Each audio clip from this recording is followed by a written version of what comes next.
Estuve enferma de verdad varios meses, y caí en una especie de atontamiento. Tenía el convencimiento de que iba a morir pronto y nada me importaba ya. Dicen que una persona cuerda puede llegar a perder la razón encerrada en un manicomio. Creo que eso es lo que me sucedió. Representar aquel papel se había convertido para mí en una segunda naturaleza. Al final, ni siquiera me sentía desgraciada, solo práctica. Todo me daba igual y los años fueron transcurriendo. De repente, las cosas cambiaron. La señora Van de Meyer regresó a Londres. Ella y el médico me estuvieron haciendo preguntas y probaron diversos tratamientos. Se habló de enviarme a un especialista de París. Al final, no se arriesgaron. Oí algo que parecía demostrar que otras personas amigas me buscaban. Más tarde supe que la enfermera que me cuidaba había ido a París para consultar al especialista simulando ser yo. La sometió a algunas pruebas que demostraron que su pérdida de memoria era fingida, pero había tomado nota de sus métodos y me sometieron a ellos. Confieso que no hubiera logrado engañar a un especialista dedicado a estudiar casos semejantes. Pero me las arreglé para salir airosa de sus artimañas. El hecho de que ya no pensara como Hannefin me ayudó mucho. Una noche, sin previo aviso, me llevaron a Londres y me devolvieron a la casa del Soro. Una vez fuera del sanatorio me empecé a sentir distinta, como si en mí hubiera habido algo enterrado durante mucho tiempo que empezaba a despertar de nuevo. Me ordenaron atender al señor Beresford. Claro que entonces desconocía su nombre. Tuve miedo. Pensé que era otra trampa, pero tenía una cara tan simpática que me resistía a creerlo. Sin embargo, tuve gran cuidado con mis palabras porque podían oírnos. Hay un agujero pequeño en lo alto de la pared. El domingo por la noche llegó un mensaje a la casa. Todos parecieron preocupados y sin que se dieran cuenta les estuve escuchando. Habían recibido la orden de matarme. No es preciso que les cuente lo que siguió, porque ya lo saben. Creí que tendría tiempo de subir para sacar los papeles de su escondite, pero me atraparon y, en ese momento, se me ocurrió gritar que el prisionero se escapaba y que yo deseaba volver con Marguerite. Grité el nombre 3 veces, con todas mis fuerzas, para que creyeran que llamaba a la señora Van de Meyer, pero con la esperanza de que al señor Beresford se le ocurriera pensar en el cuadro. Lo había descolgado el primer día y eso fue lo que me impidió confiar en él. Hizo una pausa. Entonces el documento, dijo Sir James, sigue estando en la parte de atrás de uno de los cuadros de esa habitación. Sí. La joven volvió a tenderse en el sofá extenuada, por la tensión de rememorar aquella historia. Sir James se puso en pie y miró su reloj. Vamos, dijo, tenemos que ir enseguida. ¿Esta noche? Preguntó Tupense, sorprendida. Mañana quizás sea demasiado tarde, replicó Sir James en tono grave. Además, si vamos esta noche tenemos la oportunidad de capturar al gran hombre y supercriminal, al señor Brown. Hubo un silencio y Sir James continuó. Las han seguido hasta aquí, de eso no hay duda. Cuando salgamos de esta casa volverán a seguirnos, pero no nos molestarán, porque el señor Brown quiere que lo guiemos. La casa del Zoo está vigilada por la policía y por varios hombres del gobierno día y noche. Cuando entremos en ella, el señor Brown no retrocederá. Lo arriesgará todo con tal de conseguir la chispa que haga estallar la bomba. Y él imagina que el riesgo no será grande, puesto que entrará conmigo. Tupen se enrojeció, abriendo la boca impulsivamente. Pero hay algo que usted ignora, ya que no se lo he dicho. Miró a Jane perpleja. ¿De qué se trata? Preguntó Sir James impaciente. No hay que vacilar, señorita Tupense.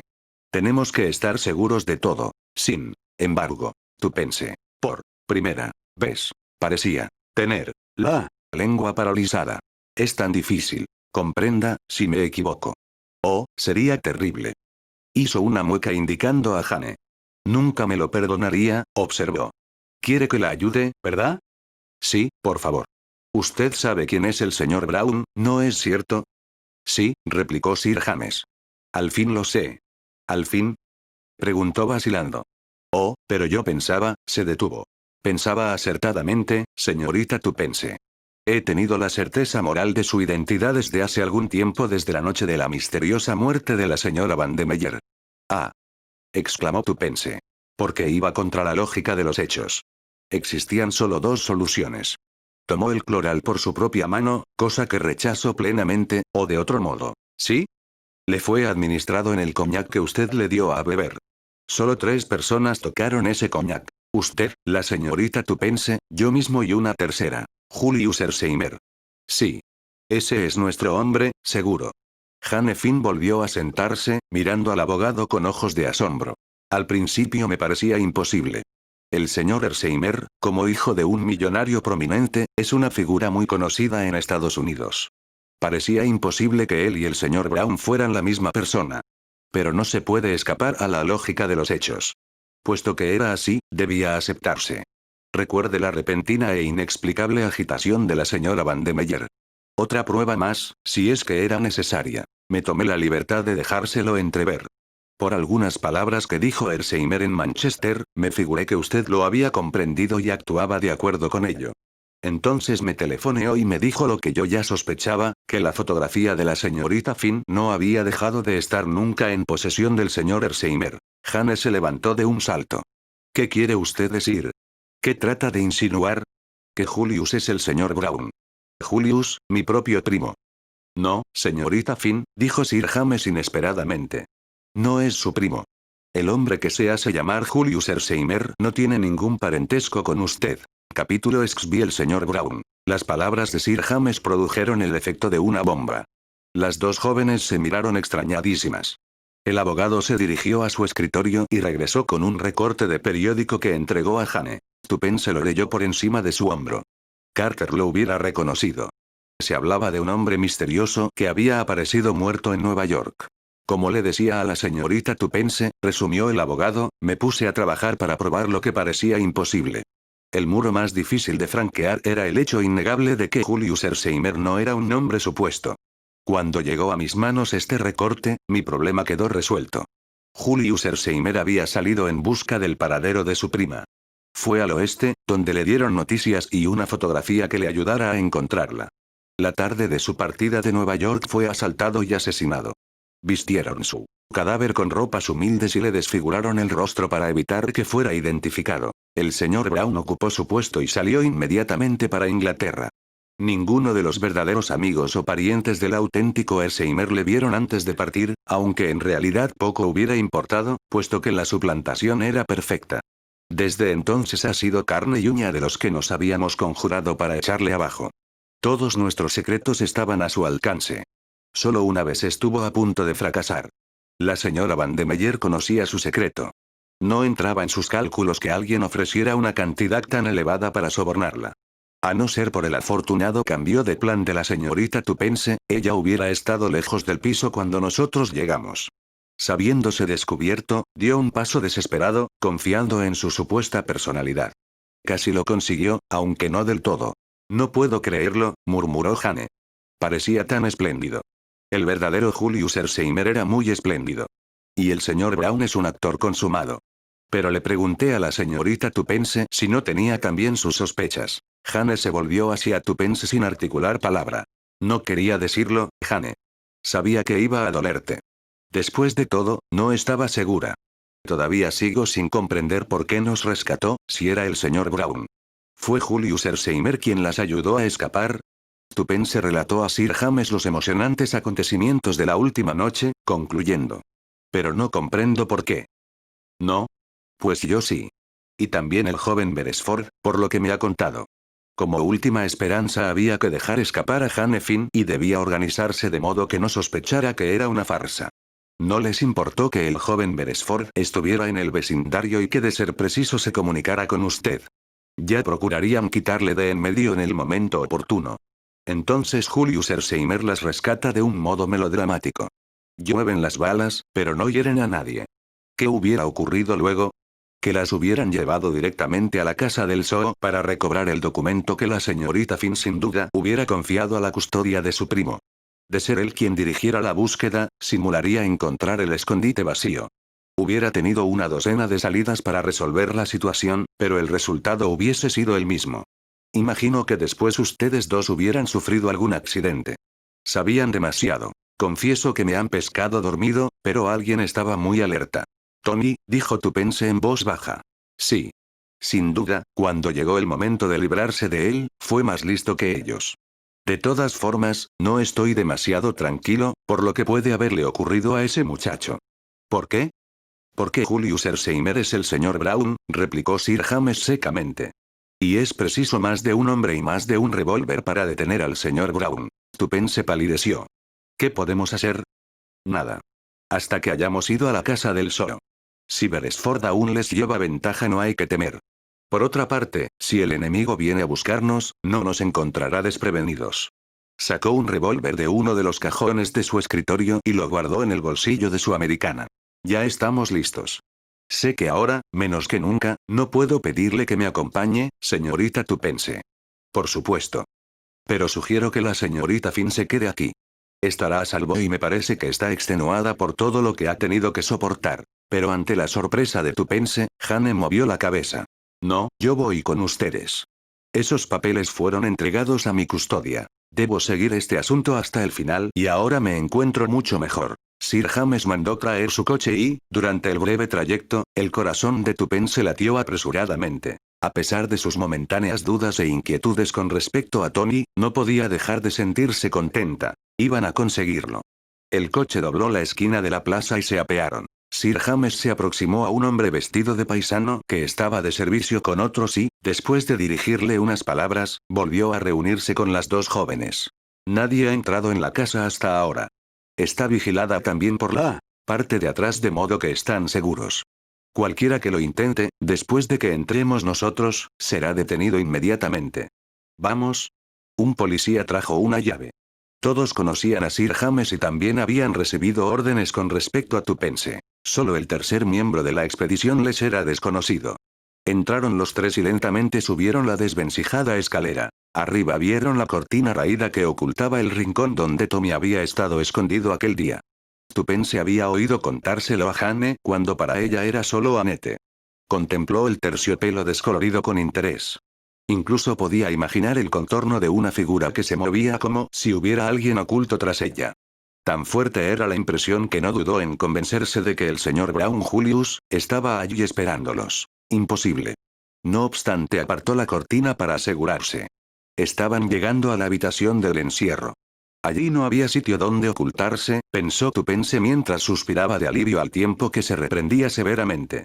No debía dejarse llevar de sus tontas imaginaciones, de aquella persistente sensación de que el señor Brown estaba allí. ¿Qué era aquello? ¿Unas fuertes pisadas en la escalera? Debía haber alguien en la casa. Era absurdo. Se estaba poniendo nerviosa. Jane fue directamente a descolgar el cuadro de Margarita con su joyero. Estaba cubierto de una espesa capa de polvo y los festones de telarañas colgaban entre el cuadro y la pared. Sir James le tendió su cortaplumas y ella rasgó el papel castaño de la parte de atrás del cuadro. Una página de anuncio de una revista cayó al suelo y Jane la recogió y, al separar sus extremos, extrajo 2 hojas de papel fino. Esta vez no era el falso, sino el verdadero documento. Lo hemos conseguido, dijo Tupense. Al fin el momento era de gran emoción y olvidaron los ligeros crujidos y ruidos imaginarios de minutos antes. Ninguno de ellos tenía ojos más que para lo que Jane tenía en sus manos. Sir James cogió los 2 folios y los examinó con atención. Sí, dijo con calma, este es el maldito documento. Hemos triunfado, exclamó Tupense, maravillada. Sir James repitió sus palabras mientras doblaba los 2 folios con sumo cuidado y los guardaba entre las hojas de su agenda. Luego contempló la habitación con curiosidad. Aquí es donde estuvo encerrado su joven amigo, ¿verdad? Dijo. Es un lugar siniestro. Fíjense en la ausencia de ventanas y el grosor de la puerta que cierra herméticamente. Lo que aquí ocurra no puede ser oído en el exterior. Tupense se estremeció. Aquellas palabras la alarmaron. ¿Podía haber alguien oculto en la casa? ¿Alguien que cerrara aquella puerta y los dejara presos en aquella ratonera? Comprendió enseguida lo absurdo de sus pensamientos. La casa estaba rodeada por la policía. Si no les veían salir, no vacilarían en entrar para efectuar un registro. Se rió de sus temores y, al alzar la mirada, se sobresaltó al ver cómo Sir James la observaba. Tiene usted razón, señorita Tupense. Usted olfatea el peligro, igual que yo y que la señorita Finn. Sí. Admitió Jane.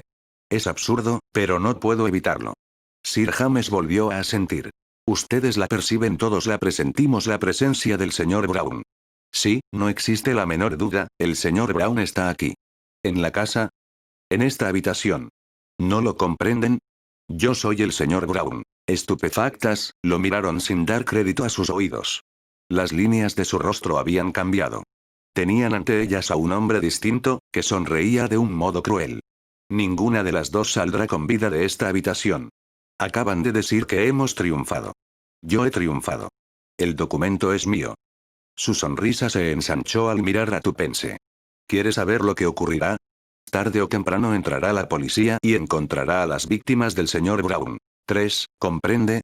No 2, pero por fortuna la tercera no estará muerta, solo herida y podré describir el ataque con toda suerte de detalles. ¿Y el documento? Está en manos del señor Brown. De modo que a nadie se le ocurrirá registrar los bolsillos de Sir James P. Ledgerton. Se volvió hacia Jane. Usted supo engañarme. Lo reconozco, pero no volverá a ocurrir. Se oyó un ligero ruido a sus espaldas, pero embebido en su éxito no giró la cabeza. Se llevó la mano al bolsillo. Jaque mate a los jóvenes aventureros, dijo alzando lentamente el revólver. Pero al hacerlo, se sintió aprisionado por una garra de hierro. El revólver cayó de su mano y la voz de Julius Herzheimer dijo despacio. Lo hemos cogido con las manos en la masa. La sangre desapareció del rostro del abogado, pero el dominio que tenía de sí mismo era maravilloso y se puso en evidencia al mirar a sus dos opresores. Contempló a Tommy largo rato. Usted, dijo entre dientes. Usted. Debí figurármelo. Al ver que no ofrecía resistencia, aflojaron la presión y, rápido como el rayo, se llevó la mano izquierda, en la que llevaba un gran anillo, a los labios. Ave, Caesar, moriturite salutant. Dijo sin dejar de mirar a Tommy. Luego su rostro cambió y, con un estremecimiento convulsivo, cayó hacia adelante como un saco, mientras se esparcía por el aire un extraño olor a almendras amargas. Capítulo XV Cena en el Savoy. La cena ofrecida por Julius Herzheimer en la noche del día 30 a un grupo de amigos habría de recordarse mucho tiempo en los círculos de catering. Se llevó a cabo en un apartamento privado y las órdenes del norteamericano fueron breves y terminantes.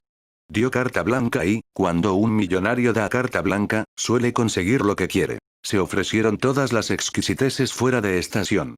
Los camareros servían un vino añejo y superior, tratando las botellas con suma delicadeza.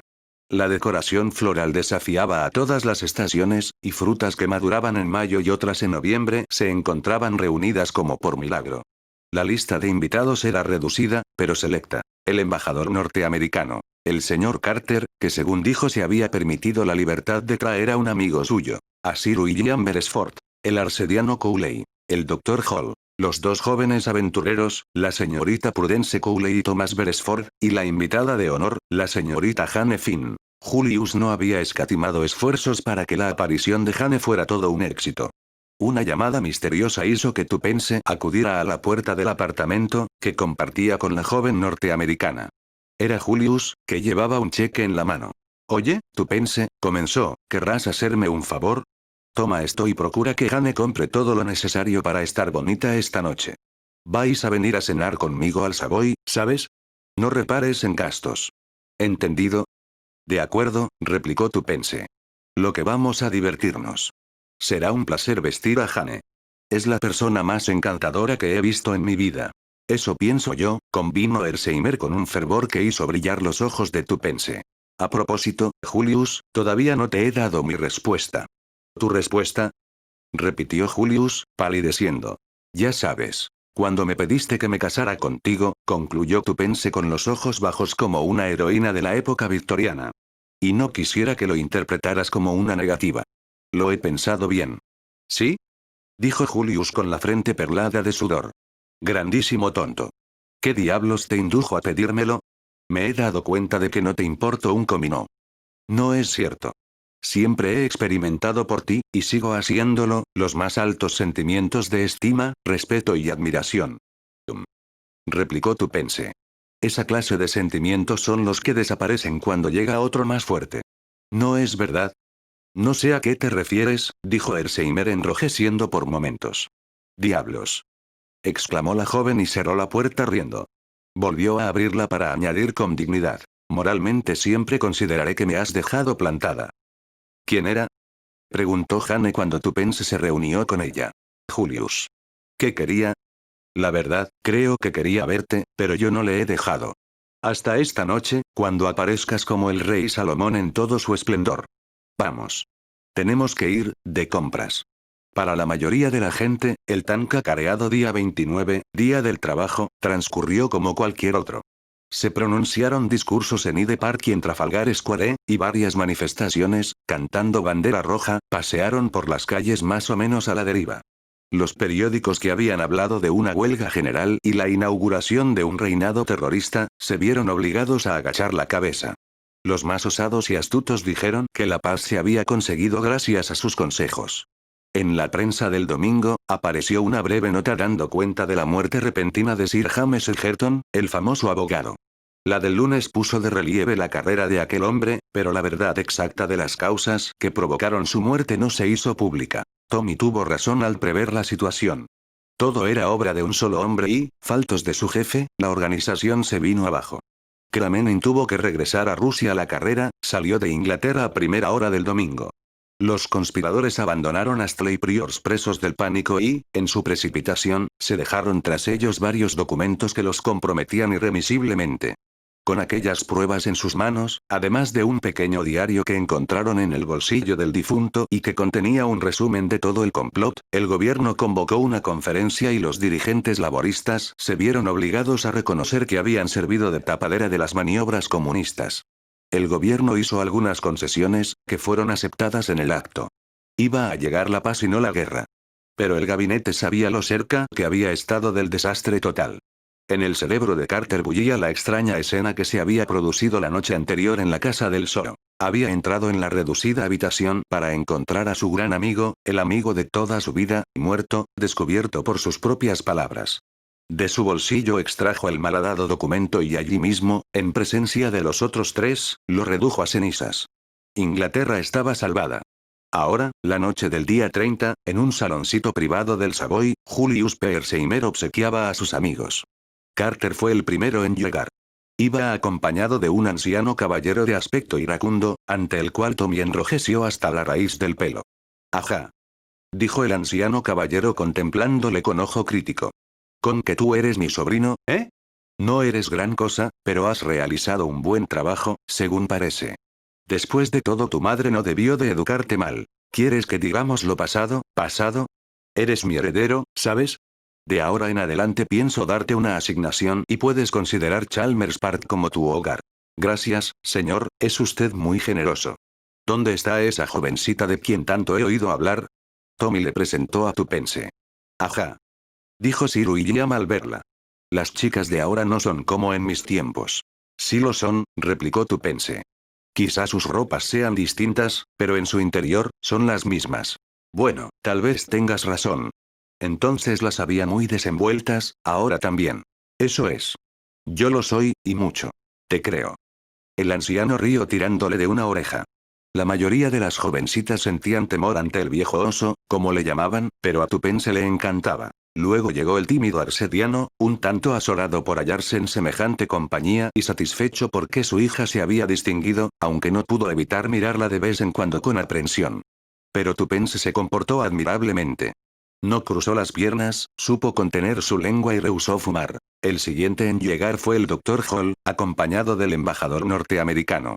«Podemos sentarnos», dijo Herseimer cuando hubo presentado a todos sus invitados.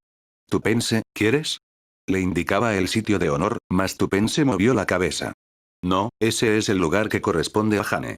Cuando pienso en lo que ha tenido que soportar durante estos años.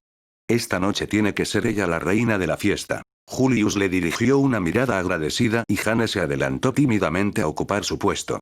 Si antes era ya de por sí bonita, ahora estaba maravillosa con sus nuevas galas. Tupence había representado admirablemente su papel. El modelo que adquirieron en una famosa casa de moda se llamaba Lirio Atigrado y era de tonos dorados, verdes y castaños suaves, de entre los que se alzaba como una columna blanca el cuello de la joven y con la masa de cabellos bronceados que coronaban su hermosa cabeza. Todos la miraron con admiración mientras se sentaba. Pronto la reunión estuvo en pleno apogeo y de común acuerdo todos pidieron a Tommy una explicación completa y detallada. «Eres demasiado reservado», le acusó Julius. «Me dijiste que te ibas a Argentina, aunque me figuro qué razón tendrías para ello. El que tú y Tupence creyerais que yo era el señor Brown me hace desternillar de risa». «La idea no fue suya», dijo Carter en tono grave. «Les fue insinuada, y el veneno hizo su efecto al ser administrado con cuidado por un maestro en ese arte.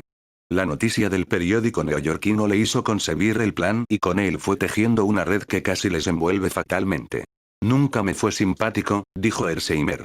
Desde el principio me dio mala espina y siempre sospeché que había sido él quien hizo callar a la señora Van de Meyer tan oportunamente. Pero no fue hasta que supe que la orden de ejecutar a Tommy llegó justo después de nuestra entrevista con él. Aquel domingo, cuando empecé a sospechar que el pez gordo era él. Yo nunca lo sospeché, se lamentó Tupense. Siempre me creí mucho más lista que Tommy, pero esta vez me ha tomado la delantera. Tommy ha sido el cerebro, exclamó Julius. Y en vez de quedarse ahí sentado callado como un muerto, dejemos que se le pase el sofoco y que nos lo cuente todo con detalle. Venga. Venga. No hay nada que contar, dijo Tommy, turbado. Fui un estúpido hasta el momento en que encontré la fotografía de Annette y comprendí que era Jane Finn.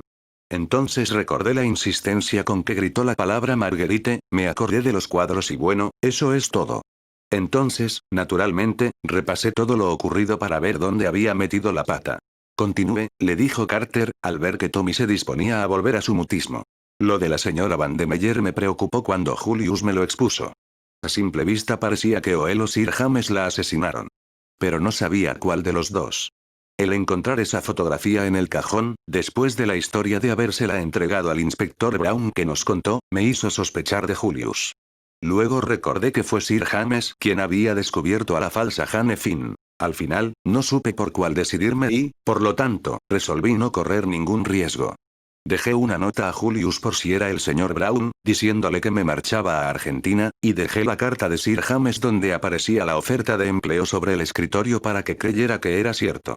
Luego escribí al señor Carter y telefoneé a Sir James. Lo mejor era hacerle mi confidente a pesar de todo y solo le oculté que creía saber dónde estaba escondido el documento. La forma en que me ayudó a buscar a Tupense y a Annette casi me desarmó, pero no del todo.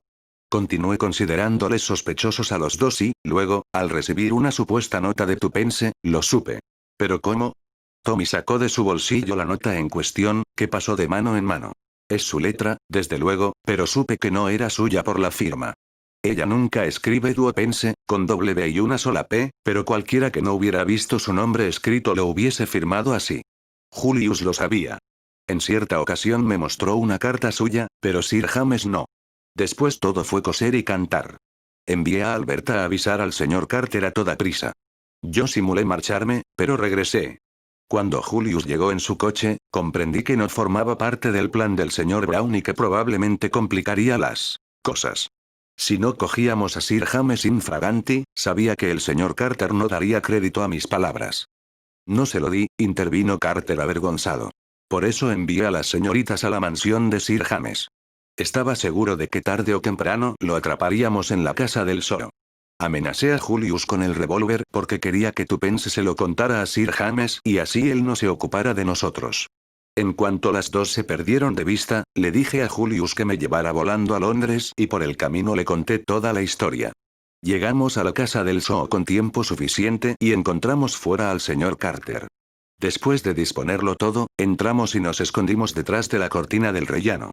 El policía recibió la orden de decir, si se lo preguntaban, que nadie había entrado en la casa. Eso es todo. Tommy se detuvo bruscamente. Hubo un silencio. A propósito, dijo Hersheimer de pronto. Están equivocados con respecto a esa fotografía de Jane. Me la quitaron, pero volví a encontrarla. ¿Dónde? Exclamó Tupense. En la caja fuerte del dormitorio que ocupaba la señora Van de Meyer.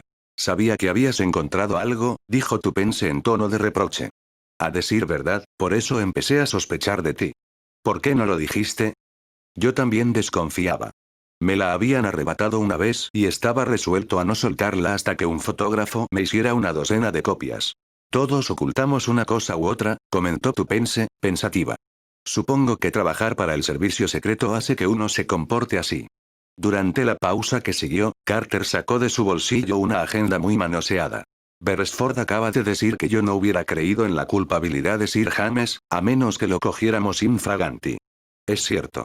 No obstante, hasta que no hube leído el contenido de esta agenda, no me fue posible dar crédito a la sorprendente evidencia. La agenda pasará a ser propiedad de Scotland Yard, pero nunca se exhibirá públicamente. El largo tiempo que Sir James estuvo asociado con la ley lo hace aconsejable.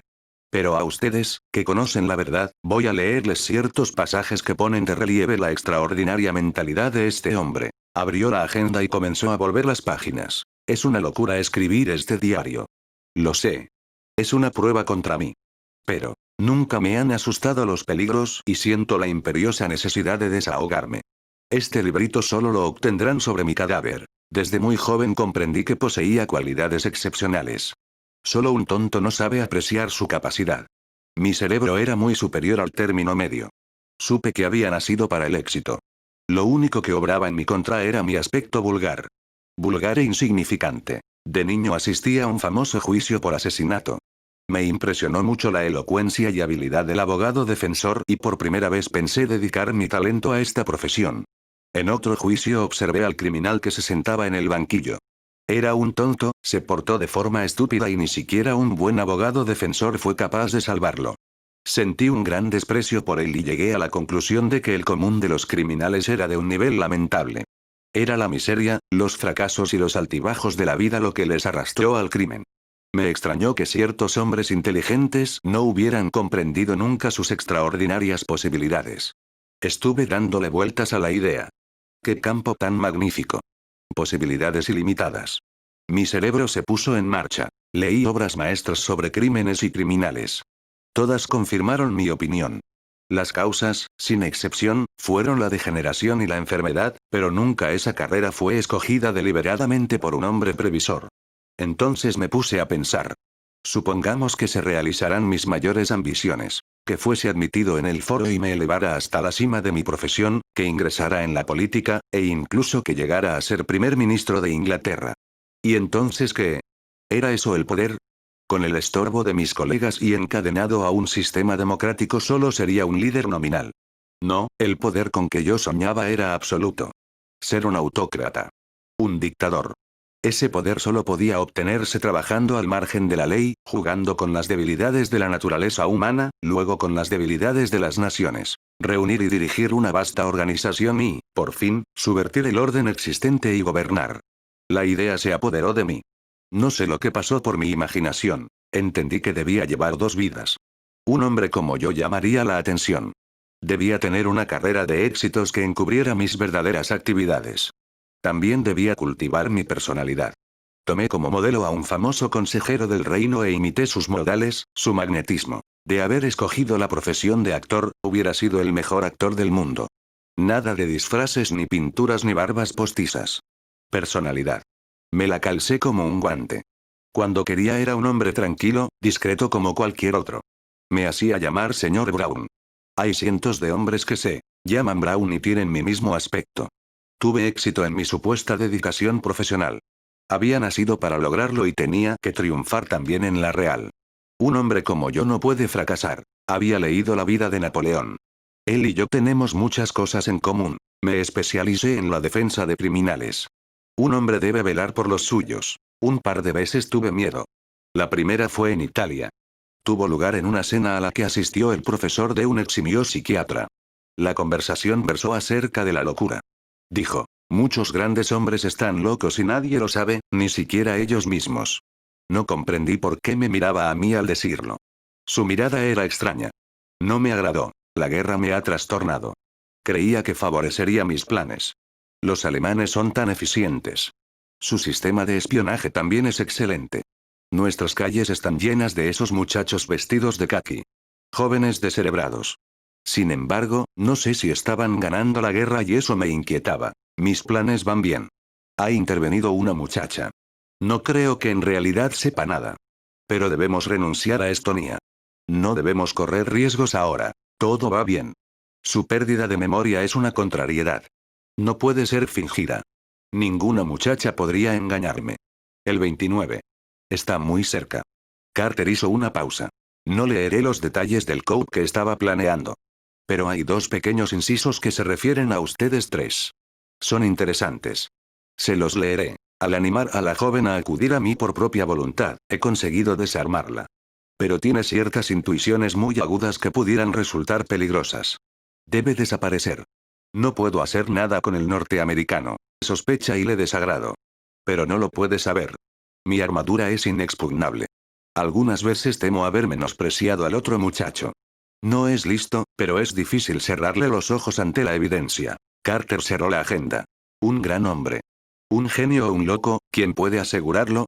Yo no me atrevería a hacerlo. Hubo un silencio. Luego, Carter se puso en pie. Voy a brindar. Por los jóvenes aventureros que se han visto coronados por el éxito. Todos bebieron aclamándolos.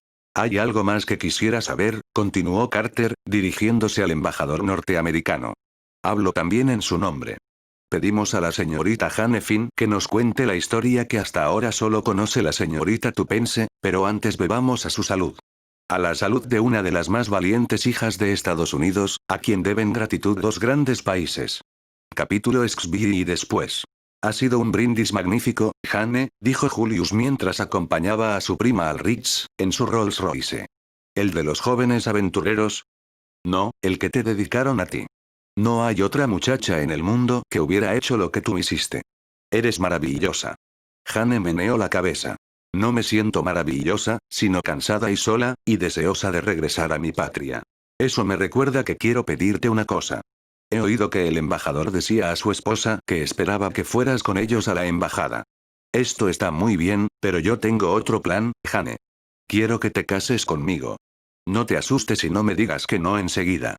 Claro que no puedes quererme tan pronto, no sería lógico. Pero yo te quiero desde el momento en que vi tu fotografía, y ahora que te he visto, estoy loco por ti. Si te casaras conmigo no te molestaría, te dejaría hacer lo que quisieras. Tal vez nunca llegues a quererme y, en ese caso, te devolvería la libertad. Pero quiero tener derecho a velar por ti y cuidarte con todo cariño. Eso es lo que deseo, dijo la joven alegremente. Tener a alguien que me cuide. Oh, tú no sabes lo sola que me encuentro. Claro que sí. Entonces todo arreglado. Mañana por la mañana visitaré al Arsediano para que nos dé una licencia especial. Oh, Julius. Bueno, Jane, no quiero apresurarte, pero no tendría sentido que esperáramos. No tengas miedo. No espero que me ames así de pronto. Una delicada mano tomó la suya. Te quiero ya, Julius, dijo Jane Finn. Te quiero desde el momento en que te rozó aquella bala en el automóvil. 5 minutos después, Jane murmuraba con voz muy queda. No conozco Londres muy bien, Julius, pero hay tanta distancia del Savoy al Ritz. Eso depende de cómo se vaya, explicó Julius sin avergonzarse. Nosotros pasaremos por Regent's Park. Oh, Julius. ¿Qué pensará el chofer? Con el sueldo que le pago, sabe que es mejor no tener ideas propias, Jane. La única razón que me ha impulsado a organizar la cena en el Savoy ha sido la de poder acompañarte a casa. No veía otro medio de verte a solas. Tú y Tupense estáis siempre juntas como dos hermanas siamesas. Si llega a pasar un día más creo que Beresford y yo nos volvemos locos. Oh. ¿Está? Claro que sí. Como un loco. Lo suponía, dijo Jane, pensativa. ¿Por qué? Por todo lo que Tupense me ha dicho. En eso me has ganado, dijo Hersheimer, pero Jane reía. Entretanto, los jóvenes aventureros estaban sentados muy erguidos y nerviosos en el interior de un taxi que, como iba a ser de otra forma, les llevaba al Ritz por Regent's Park. Entre los dos existía una gran tirantez y, sin que supieran qué había ocurrido, todo parecía distinto. Estaban mudos, paralizados, y su antigua camaradería había desaparecido. Tupense no sabía qué decir. A Tommy le ocurría lo mismo. Permanecían completamente inmóviles, sin atreverse a mirarse. Por fin Tupense hizo un esfuerzo desesperado. Ha sido bastante divertido, ¿no te parece? Sí, bastante. Otro silencio. Me gusta Julius. Tupense hizo de nuevo un gran esfuerzo. Tommy pareció volver a la vida. No irás a casarte con él, ¿me oyes? Dijo en tono imperativo. Te lo prohíbo. Oh. Exclamó ella sumisa. Rotundamente, ¿entiendes? Él no quiere casarse conmigo. Solo me lo pidió por cortesía. Eso no es muy verosímil. Es cierto. Está loco por Jane. Supongo que se estará declarando en estos momentos. Harán una buena pareja, replicó Tony, en tono condescendiente. ¿No te parece la criatura más encantadora del mundo? Oh, no está mal. Pero supongo que tú preferirás ante todo un producto del país. Yo, déjate de tonterías, Tupense, ya lo sabes. Me gusta tu tío, Tony, dijo Tupense desviando la conversación. A propósito, ¿qué piensas hacer? ¿Aceptar el ofrecimiento de empleo del señor Carter o el mejor remunerado de Julius en su rancho de Estados Unidos? Creo que el del viejo, aunque considero que Hersheimer se ha portado estupendamente y creo que tú te encontrarás mejor en Londres. No veo qué tengo yo que ver. Pues yo sí. Stupence le miró de reojo. También tendrás dinero, observó con expresión pensativa. ¿Qué dinero? Nos van a dar un cheque a cada uno. Me lo dijo el señor Carter. ¿Preguntaste cuánto? Dijo Tommy sarcástico. Sí, replicó Stupence triunfal. Pero eso es algo que no te diré. Stupence, eres el colmo. Ha sido divertido, ¿verdad, Tommy? Espero que tengamos que correr muchísimas más aventuras. Eres insaciable, Stupence. Yo ya tengo bastante de momento. Bueno, ir de compras resulta casi igual de divertido, dijo la joven. Piensa lo estupendo que será comprar muebles, cortinas de seda, alfombras de colores brillantes, una mesa de comedor muy barnizada y un diván con muchos almohadones. Frena, le cortó el muchacho. ¿Para qué quieres tantas cosas? Tal vez para una casa, pero yo prefiero un apartamento. ¿El apartamento de quién? Tú crees que me importa decirlo, pero no me importa en absoluto. El nuestro, para que te enteres. Amor mío, exclamó Beresford, estrechándola entre sus brazos. Había decidido que fueras tú la que lo dijeras. Te lo mereces por lo inexorable que te has mostrado siempre que he intentado ponerme sentimental. Stupence alzó la cabeza. El taxi continuó girando por el lado norte de Regent's Park. Aún no me has pedido relaciones, dijo Stupence. Por lo menos no ha sido precisamente lo que nuestras abuelas llamarían una petición formal. Pero después de lo que acaba de hacer Julius, me siento inclinada a rechazarte. No podrás escapar. Tendrás que casarte conmigo, de modo que ni lo pienses siquiera. Será divertido, respondió Stupence. El matrimonio ha sido calificado de muchas formas. Cielo, refugio, paraíso, esclavitud y muchísimas otras. Pero ¿sabes lo que creo que es? ¿Qué? Un deporte. Y muy bueno por cierto. Afirmó Tommy.